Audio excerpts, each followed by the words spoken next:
সবাই এই জেরক্সটা পেয়েছে তো? আচ্ছা, এই নোটসটা আশা করি তোমাদেরও রয়েছে, তোমাদেরকেও পিডিএফটা দেওয়া হয়েছে। অমরনাথের একদম সমস্তটা রয়েছে এখানে। এখানে একদম কবি পরিচিতি, উৎস, বিষয়বস্তু, উচ্চারণ, বাংলা মানে সব রয়েছে। সুন্দর একটা নোটস এবং short type question answer. Total এখানে কতগুলো আছে? এখানে আছে 100টা নাকি? 107টা প্রশ্ন উত্তর। এর বাইরে কোনো প্রশ্ন উত্তর দেবে না। তার মধ্যে প্রথম দিকের 50, 60টা, 70টা ভালো করে পড়ে রাখো, ঠিক আছে? তো এই যে প্রশ্ন উত্তরগুলো আজকে আমি করাবো, কারণ টেক্সটের ক্লাস হয়ে গেছে। তো প্রশ্ন উত্তরের প্রথম দিকের আমি আজকে 50 কি 60টা মতো করাবো। মানে করাবো বলতে প্রত্যেকটা পড়বো, বাংলা মানে উত্তর, উত্তরে বাংলা মানে। জাস্ট আমার সাথে একবার রিড করে নাও, তাহলে বাড়িতে দুবার ভালো করে পড়লেই রেডি হয়ে যাবে। আর তোমরাও তাই করবে। এনার্জি আছে সবার মধ্যে? আচ্ছা, অমরনাথ আমাদের মনে পড়ছে। অমরনাথ মানে হচ্ছে অমরনাথ যাত্রা। কে করছেন? স্বামী বিবেকানন্দ। তার অমরনাথ যাত্রার বর্ণনা কে তুলে ধরেছেন? সিস্টার নিবেদিতা। কোথা থেকে নেওয়া হয়েছে? The master as I saw him, এখান থেকে নেওয়া হয়েছে। এদিকে সবাই এদিকে। আচ্ছা দেখো, অমরনাথ ইজ টেকেন ফ্রম, কোথা থেকে নেওয়া হয়েছে? The master as I saw him. এটা হচ্ছে মূল গ্রন্থ, সেখান থেকে অমরনাথটা নেওয়া হয়েছে, ছোট্ট একটা পার্ট নেওয়া হয়েছে। Amarnath is written by sister Nivedita. Who was Swamiji? Swamiji কে? ঠিক আছে, স্বামী বিবেকানন্দকে আমরা চিনি, অনেকে হতেই পারে চেনে না। কে তিনি? An Indian Hindu Monk, disciple of Shri Ramakrishnadev, and a philosopher, author and religious teacher. বুঝতে পারছি? তাহলে তিনি ছিলেন একজন কি? ভারতীয় হিন্দু সন্ন্যাসী। তিনি রামকৃষ্ণদেবের একজন প্রধান শিষ্য বলা যায়, এবং তিনি একজন দার্শনিক, লেখক, আর কি ছিলেন? ধর্মীয় শিক্ষক। এই যে রিলিজিয়াস টিচার হচ্ছে ধর্মীয় কি শিক্ষক, আর ডিসাইপল মানে কি? শিষ্য। কি বললাম? শিষ্য। কার শিষ্য? রামকৃষ্ণদেবের। সবাইকেই কথা অ্যান্সার দিতে হবে। এদিকে সবাই অ্যাক্টিভ থাকো। What is the original name of sister Nivedita? তার অরিজিনাল নাম কি? Margaret Elizabeth Noble. Sister Nivedita the name was given by, তাহলে সিস্টার নিবেদিতা নামটি কে দিয়েছিলেন? এটা স্বামী বিবেকানন্দ তাকে এই নামটা ধরে ডাকতেন, ঠিক আছে? তিনি তো একজন বিদেশি, তার নাম এরকম নিবেদিতা হতেই পারে না। Sister Nivedita was Irish woman, তিনি একজন কি ছিলেন? আইরিশ মহিলা, ঠিক আছে?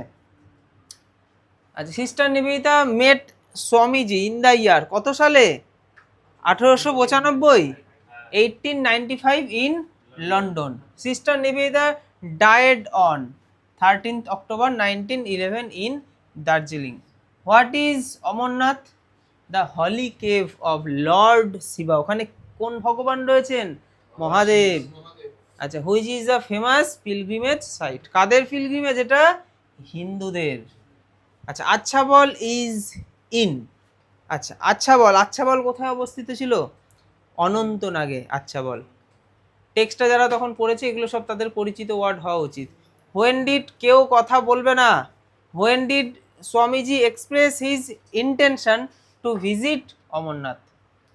তাহলে হোয়াট ডিড, হোয়েন, হোয়েন হচ্ছে কখন, তাহলে স্বামীজি কবে তার এই অমরনাথ যাত্রার কথা বলেছিলেন?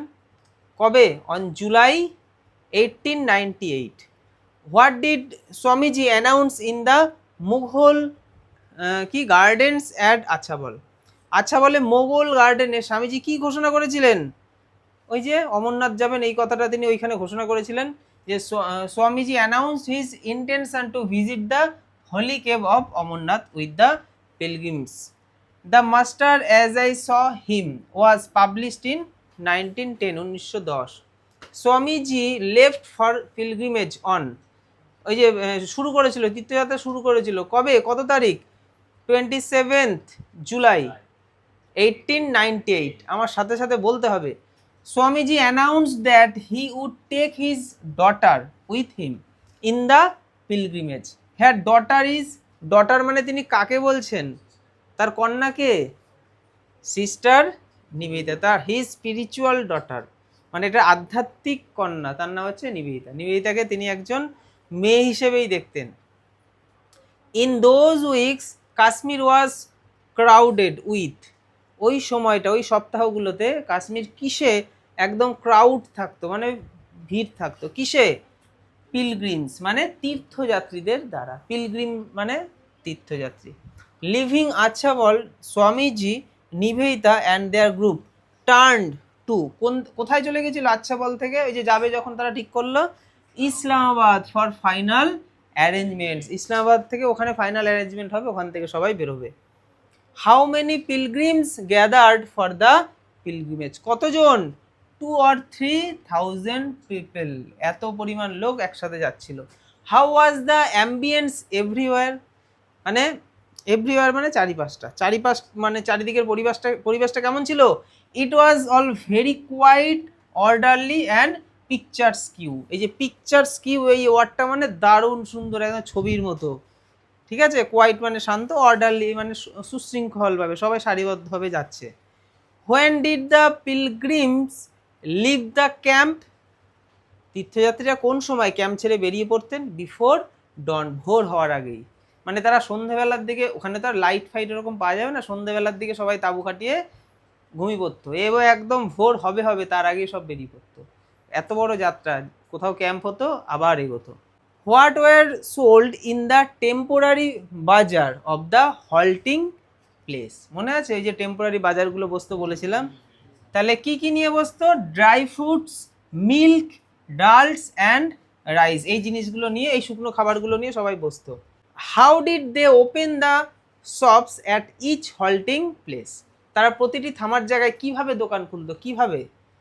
কিভাবে দোকান খুলতো?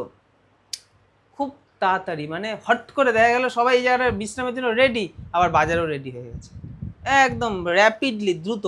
দে did it with incredible rapidity মানে দ্রুত, ইনক্রেডিবল মানে ভাবার বাইরে, এতটাই দ্রুত, ফট করে, মানে সবাই যারা বাজার বসাতো তারা জানে কোথায় কিভাবে কি করতে হবে।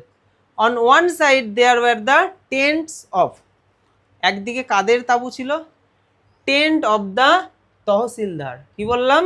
তহসিলদার অ্যান্ড দ্যাট অফ স্বামীজি, তাহলে তহসিলদার এবং স্বামীজির তাঁবু ছিল। What was the spot selected to put up the tent, তাঁবু খাটাতে কোন স্থানটিকে বাছাই করা হয়েছিল? কোন জায়গাটা?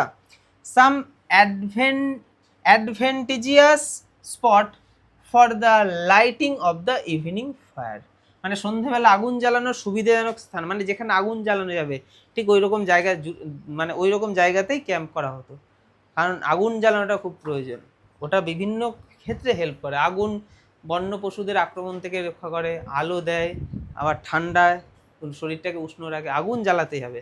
এমন একটা জায়গায় আগুন জ্বালানো যাবে না, তাহলে তো হবে না। দেখা গেল একটা পুকুরের পাশে যেখানে আর কোনো মানে জলা জায়গা, ওই সব জায়গায় ক্যাম্প হবে না। তারপরে দেখো এখানে, তাই তো, how are the tents of the monks, তাহলে সাধুদের তাঁবুগুলো কেমন ছিল? গেরুয়া, তাই তো। গেরুয়া tents were like a good sized umbrella, মানে একদম গেরুয়া কালার ছিল, একদম বড় সাইজের একটা ছাতার মতো, খুব বড়ও না আবার খুব ছোটও না, একটা ছাতার মতো, মানে বিরাট বড় টেন্ট এমন না, বড় ছাতাগুলো যেরকম হয় ওই রকম। Who swarmed about Swamiji at every halting place, তাহলে প্রতিটি বিশ্রামস্থলে স্বামীজিকে কারা ঘিরে রাখতেন? কারা?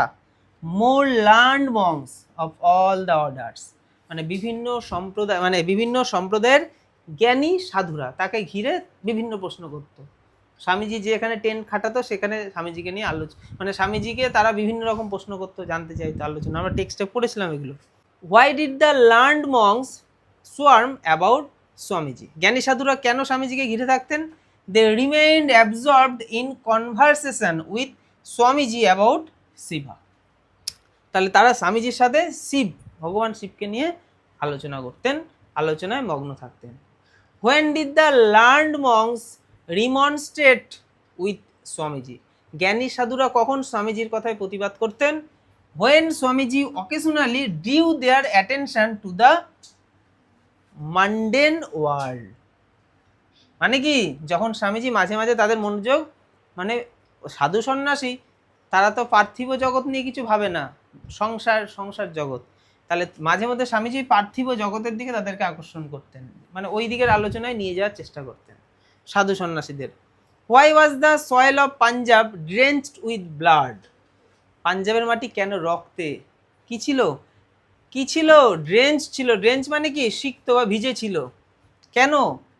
আচ্ছা দেখো, বিকজ, আমার সাথে কথা বলছেন না কিন্তু, সবাই কিন্তু এনার্জেটিক হতে হবে। বিকজ, কারণ people died for religious faith, ধর্মীয় বিশ্বাসের জন্য মানুষ কি করত? আত্মাহুতি দিত। Became rival of each other and there was a lack of unity between Hindus and Mohammedans. এই মোহামেডানস মানে হচ্ছে মুসলিম। তাহলে ধর্মীয় বিশ্বাসের জন্য মানুষ আত্মাহুতি দিয়েছিলেন, একে অপরের প্রতিদ্বন্দ্বী হয়ে উঠেছিলেন। হিন্দু মুসলমানদের মধ্যে ঐক্যের অভাব ছিল, তারা মারামারি করতো, হিন্দুরা মুসলিমকে মারছে, মুসলিমরা হিন্দুকে মারছে, মেরে এই রক্তাক্ত অবস্থা। পাঞ্জাব দুভাগ হয়ে গেছিলো ভারত ভাগের সময়, একটা পার্ট আমাদের ভারতে আর একটা পার্ট পাকিস্তানে। তো যাদের বাড়ি এরকম হয়েছে তারা বলছে না আমি ভারতে থাকবো, কেউ বলছে আমি ওইখানে যাব। তো বিভিন্ন রকম তখন বলেছিলাম জিনিসগুলো। আচ্ছা, স্বামীজি কেমন মানুষ ছিলেন? অ্যান অ্যানাক্রনিজম অফ দ্য ফিউচার, ভাবি যুগের মানুষ। What expression did Swamiji make for the other monks? অন্য সাধুদের প্রতি স্বামীজি কি অনুভূতি ছিল? Love for the ব্রেদার্ন। ব্রেদার্ন মানে মানে ভাতৃসুলভ ভালোবাসা, মানে সবাইকে ভাইয়ের মতোই দেখতো। মানে তিনি কিন্তু কোনো ভেদাভেদ করতো না। মানে সাধুদের মধ্যে এমন অনেক লোক ছিল যে তারা বলতো যে স্বামীজি মানে মুসলিমদের পক্ষপাতিত্ব করলে হবে না, ওরা আমাদের হিন্দুদের প্রতি অনেক অন্যায় করেছে, অনেকভাবে মেরেছে। তো স্বামীজি ওই জিনিসটা করতো না, স্বামীজি সবাইকে সমানভাবে নিত। হোয়াট এক্সপ্রেশন, আচ্ছা এটা হয়ে গেল। এটা which village is called the village of shepherd? তাহলে কোন গ্রামকে মেষপালকের গ্রাম বলা হয়? পেহেলগাম। এই নামটা এখন আমাদের খুব পরিচিত হয়ে গেছে না? দারুণ দেখতে জায়গা, সুইজারল্যান্ডের মতো। Where did the camp halt for a day to observe Ekadashi? দেখো, একাদশী পালনের জন্য দলটি কোথায় কোথায় থেমেছিল? অ্যাট পেহেলগাঁও। তারপরে দেখো, the scenic beauty of Pahalgam is compared with. তাহলে এই যে এত সুন্দর দেখতে পেহেলগাম জায়গাটা, এটা কিসের সাথে কম্পেয়ার করা হতো? সুইজারল্যান্ড অথবা নরওয়ের সুন্দর জায়গাগুলোর সাথে এটা তুলনা করা হতো। মানে ওটা দেখেই মনে হবে সুইজারল্যান্ডে চলে এসেছি বা নরওয়েতে চলে এসেছি, দুটোই সুন্দর জায়গা। Where did they see the last human dwelling? তারা কোথায় শেষ মনুষ্য বসতি দেখেছিল? পেহেলগাঁও। ওই পর্যন্তই মানুষ বসবাসের জায়গা দেখেছিল, কিছু কিছু মানুষ বাস করে, তারপরে আর মনুষ্য নেই। Why did the tahsildar come afterwards to Swamiji? তহসিলদার পরে স্বামীজির সাথে মানে কাছে কেন এসেছিলেন? To beg formal acceptance as a disciple of Swamiji. এই যে স্বামীজির শিষ্যত্ব গ্রহণ করতে চেয়েছিল এই তহসিলদার, মুসলিম, তাহলে মুসলিম হয়ে একজন হিন্দু সন্ন্যাসীর কাছে শিষ্যত্ব, মানে এতটাই ভালোবেসে ফেলেছিল। With whom did the tahsildar come to Swamiji to be his disciple? তহসিলদার কাদের সঙ্গে নিয়ে স্বামীজির কাছে শিষ্যত্ব গ্রহণ করতে এসেছিল? With a group of friends, সে তার বন্ধু বান্ধব নিয়ে, বন্ধুগুলোও তো মুসলিমই হবে। আচ্ছা, তারপর দেখো, where did they go after leaving Islamabad? Islamabad ছেড়ে তারা কোথায় গিয়েছিল? পাওয়ান নামক জায়গার দিকে। Why is Pawan famous? Pawan কিসের জন্য বিখ্যাত? ফর ইটস হলি স্প্রিংস, মানে পবিত্র ঝর্ণা, সেই ঝর্ণার উৎসটা ওই জায়গাটা রয়েছে। তারপর দেখো, where did the final March begin from? তাহলে কোথা থেকে মানে একদম ফাইনাল পদযাত্রা শুরু হলো? পেহেলগাঁও। আচ্ছা, where did they encamp on the first day? প্রথম দিন তারা কোথায় তাঁবু ফেললেন? ইনা পাইনউড, পাইনের বনে। After passing the snow line where did they pitch their tent? তুষার রেখা পার হওয়ার পর তারা কোথায় তাঁবু খাটালেন? বিসাইড আ ফ্রোজেন রিভার, মানে এমন একটা রিভার যেটা ফ্রোজ হয়ে গেছে, মানে জমে গেছে বরফ ঠান্ডায়। How was the great camp fire made? তাহলে ক্যাম্প ফায়ার কি দিয়ে তৈরি হতো? ইট ওয়াজ মেড অফ জুনিপার। তাহলে জুনিপার গাছের কাঠ দিয়ে ক্যাম্প ফায়ারগুলো হতো, ওই গাছের কাঠ দরকার। Why did the servants wonder many mile at great Heights? দেখো কি বলা হচ্ছে, ভৃত্যদের অনেক উঁচুতে কয়েক মাইল হাঁটতে হয়েছিল, কেন? জ্বালানি খুঁজতে, জ্বালানির কাঠ নেই। তাহলে in search of scanty fuel. এই যে ফুয়েল মানে হচ্ছে জ্বালানি, স্ক্যান্টি মানে অল্প, একদম কম পরিমাণ। How was the road when the regular pathway came to an end? সাধারণ পথ শেষ হওয়ার পর রাস্তাটি কেমন ছিল? The road was very tough up and down along goat paths, মানে ছাগল যাওয়ার পথ, উইথ স্টিপ ডিক্লিভিটিস, পথটি অত্যন্ত দুর্গম ছিল, মানে মানুষ যাতায়াত করতে পারবে না, দুর্গম পথ। খাড়া ঢাল বিশিষ্ট, ছাগল চলাচলের সরু আঁকাবাঁকা পথ, ওই পথ দিয়েই যেতে হবে অমরনাথে। দুর্গম মানে সহজে না, দেখা গেল কোথাও নুড়ি, কোথাও জল, কোথাও কাদা, কোথাও জঙ্গল, সরু, একদম পাশে একটু এদিকে গেলে একদম পাহাড়ের খাদে পড়ে যাবে, এইরকম পথ ছিল। Where was the cave of Amarnath situated, অমরনাথের গুহা কোথায় অবস্থিত ছিল? In a boulder strewn gorge, তাহলে পাথরাবৃত সংকীর্ণ গিরিপথে। When they ascended towards the cave of Amarnath, what did they see, Amarnath গুহার দিকে ওঠার সময় তারা কি দেখতে পেয়েছিলেন? Snow peaks covered with a white veil of newly fallen snow, newly fallen snow মানে একদম সবে পড়েছে তুষার, তাহলে সদ্য পতিত তুষারের একদম চাদরে ঢাকা ছিল, সাদা শুভ্র। What did they see upon reaching inside the cave of Amarnath, অমরনাথের গুহায় পৌঁছিয়ে তারা কি দেখলেন?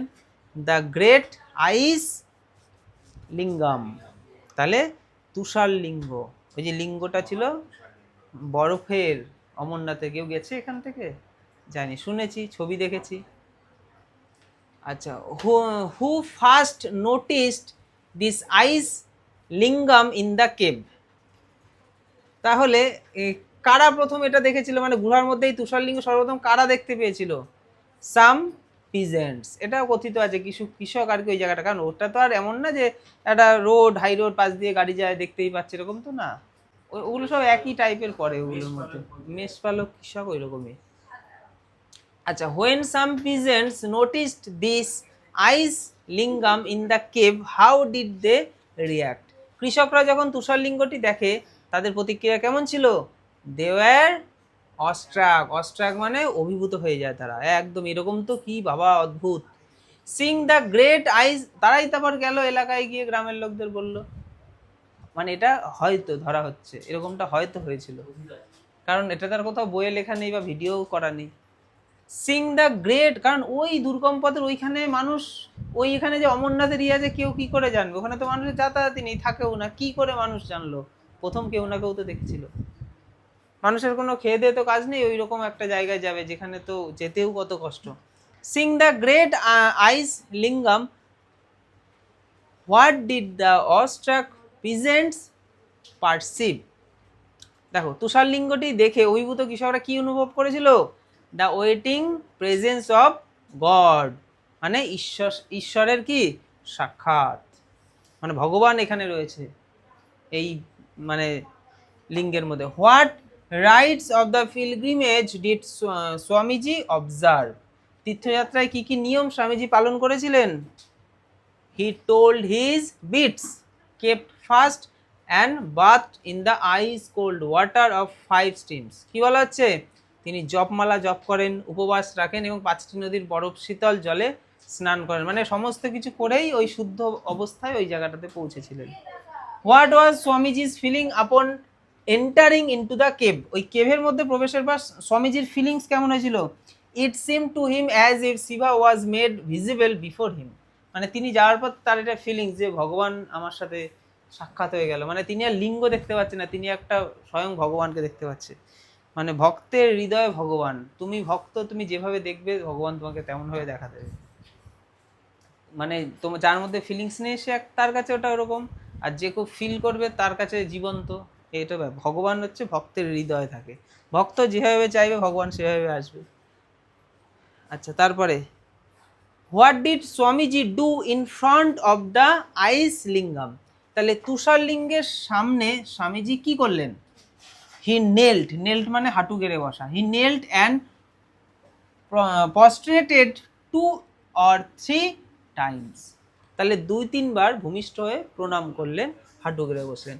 Why did Swamiji withdraw himself so quickly from in front of the ice lingam, তাহলে স্বামীজি কেন অতি দ্রুত এই তুষার লিঙ্গের সামনে থেকে সরে গিয়েছিলেন?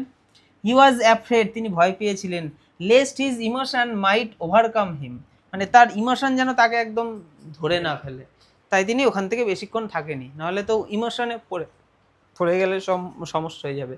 What gift did Swamiji receive from Shiva in those brief moments, মানে এই সংক্ষিপ্ত মুহূর্তে স্বামীজি শিবের কাছ থেকে কি উপহার পেয়েছিলেন? দ্য গিফট অফ অমর, অমর হওয়ার, মানে not to die until he himself willed it, মানে স্বামীজির ফিলিংস যে মহাদেব তাকে বলেছিলেন তোমাকে আমি অমর করে দিলাম, যতক্ষণ না তুমি চাইবে তুমি এই পৃথিবী ছেড়ে যাবে না। কিন্তু স্বামীজির মৃত্যু কিন্তু 39 বছর বা 40 সামথিং ওই রকম টাইমে তার মৃত্যু হয়েছিল। তো এটাও ভাবাই হয় যে স্বামীজি নিজের মানে ইচ্ছাতেই চলে গেছে। এরকমটা না কাতরাতে কাতরাতে পাচ্ছি না ডাক্তার অ্যাম্বুলেন্স নিয়ে গেছে দিয়ে হসপিটালে, মানে সবাই মাথায় হাত দিয়ে চলে গেল, এরকমটা হয়নি। ঠিক আছে, মহান ঋষিমুনিরা ঠিক এরমভাবেই চলে যায়। আচ্ছা, তারপরে এত দূর হলো তো। What presentiment haunted Swamiji from his childhood, তাহলে কোন পূর্বাভাস শৈশব থেকে স্বামীজিকে তাড়া করে বেড়াতো? That he would meet his end in a Shiva temple in the mountains, মানে যে তিনি পর্বতের মধ্যেকার কোনো এক শিব মন্দিরে মৃত্যুবরণ করবেন, এরকম একটা ভয় তার মধ্যে কাজ করে বেড়াতো। স্বামীজির ছোটবেলার গল্পে শিব কিন্তু আছেন। স্বামীজির মা শিব চেয়েছিলেন যে আমার স্বামীজি এতটাই ডান পিটে ছিল। আচ্ছা দেখো, what was the common picture that was not seen outside the cave, গুহার বাইরের কোন সাধারণ দৃশ্যটা দেখা যায়নি? No brahmanic exploitation of the helpless people, মানে অসহায় তীর্থযাত্রীদের উপর কোনো পান্ডা পুরোহিতদের শোষণ অত্যাচার এইসব ছিল না, যেটা আমরা অন্য জায়গায় দেখতে পাই। এমনকি আমি পুরীতে গিয়েছিলাম, সেখানেও দেখেছিলাম পান্ডাদের সেই তাণ্ডব, মানে যে কোনো কলকাতায় কালীঘাটে চলে যায় ওখানেও একই কাণ্ড সব মন্দিরে, কিন্তু এইখানে সেরকমটা ছিল না। Why is Amarnath remarkable, Amarnath কিসের জন্য বিখ্যাত? For it simplicity and closeness two nature, মানে একদম সরল আর ক্লোজনেস টু নেচার, মানে একদম প্রকৃতির কাছে, মানে অমরনাথ দর্শনে যাওয়ার পথে তুই প্রকৃতি ভালো করে দেখতে পাবি, মানে এই যাত্রাপথটা তোর বোরিং লাগবে না, তার কারণ হচ্ছে এত সুন্দর প্রকৃতি তুই দেখতে দেখতে যেতে পারবি। কারণ কষ্টের, কিন্তু এরম প্রাকৃতিক পরিবেশ তুই তোর সারা জীবনেও তুই তোর বাড়ির আশেপাশে কোথাও দেখিস নি। তো এই জন্য হচ্ছে প্রকৃতির খুব কাছাকাছি। তো আমি এইটুকু পড়ালাম, বাদবাকি আরও রয়েছে। এইটুকুর মধ্যে দিয়েই ম্যাক্সিমাম 80 থেকে 90% কমপ্লিট হয়ে গেছে। ঠিক আছে, বাদবাকিগুলো আমাদের একবার পড়তে হবে। টেক্সটের এগুলো একটাও মুখস্থ করার প্রয়োজন নেই, প্রত্যেকটা বুঝে বুঝে পড়ো, যেমন তেমন এমসিকিউ দেবে উত্তর করতে পারবে। ঠিক আছে, আশা করি তোমরাও বুঝতে পেরেছো। কোথাও সমস্যা থাকলে জানাবে। পুরো পিডিএফটাই কিন্তু নিজেরা পড়বে, পরের দিন এর মধ্যে থেকে একটা সেট বানিয়ে ওরা টেস্ট দেবে, তোমরাও টেস্ট দেবে। ঠিক আছে, তবে টেস্ট দেওয়ার আগে নিজেকে টেস্ট করতে হবে পুরোটা, দুবার কম করে। ঠিক আছে, দুবার রিডিং পড়ো, কোনো মুখস্থের প্রয়োজন নেই। আজকের ক্লাস এখানেই।